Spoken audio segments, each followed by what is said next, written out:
এখন দাদারা আসে বৌদির কাছে, বলছে লক্ষ্মীর ভান্ডারের টাকাটা ঢুকেছে, 100টা টাকা দেবে, একটু পেট্রোল ভরতাম বাইকে। এই যে মিস শাওনির কথা শুনি অনেক মাইয়ে লাফাই উঠতেছে গর্বে, বলতেছে দিদি লাফাইনোর কিছু নাই, এইটা রীতিমতন তোমার পার্টনার তোমার বররে অপমান করা হচ্ছে।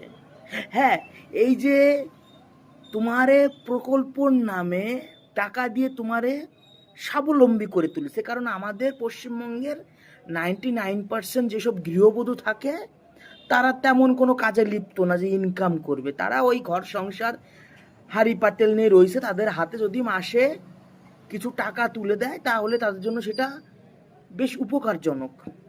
কিন্তু একদিকে ভাবো যে তোমার বরটা পশ্চিমবঙ্গের বুকে থাকে কাজ করে, তোমার সংসার চালানোর পরেও তার শখের বাইকে তেল পর্যন্ত ভর্তি করতেছে না। এইটা কত জঘন্য একটা বিষয়, একবারও ডিপলি ভাবিস।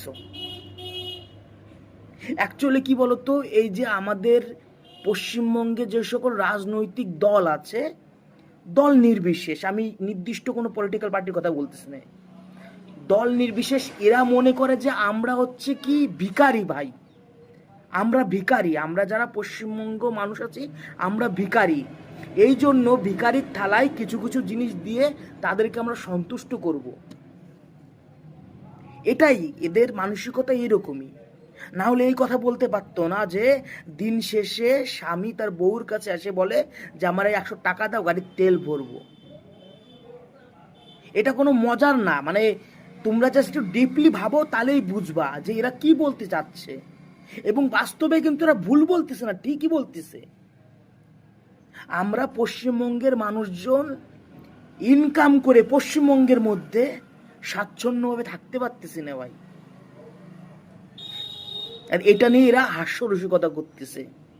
শুনতে ভালো শোনা যাচ্ছে ভাই, শুনতে মজার শোনা যাচ্ছে, কিন্তু যখন ডিপলি এটা ভাববা না তোমার আত্মা কাঁপে উঠবে যে আজকে আমাদের পরিস্থিতি কোন জায়গায়, যে এরা আমাদেরকে বলতেছে যে তোমার চলতে গেলে তোমার বউর টাকার উপরে কি বলবা, কিচ্ছু বলতে হবে না, সবাই ফর্ম ফিল আপ করতেছে, তোমরাও করো, আমরা করি, সবাই করি, কারণ আমরা নিজের ভালো বুঝি না, কোনোদিনও বুঝবও না। আমরা সীমিত টাকার জন্য নিজের আত্মসম্মান বোধ, নিজের বরের আত্মসম্মান বোধ, নিজের বাচ্চার ভবিষ্যৎ নষ্ট করতে কোনো সময় ভাবি না।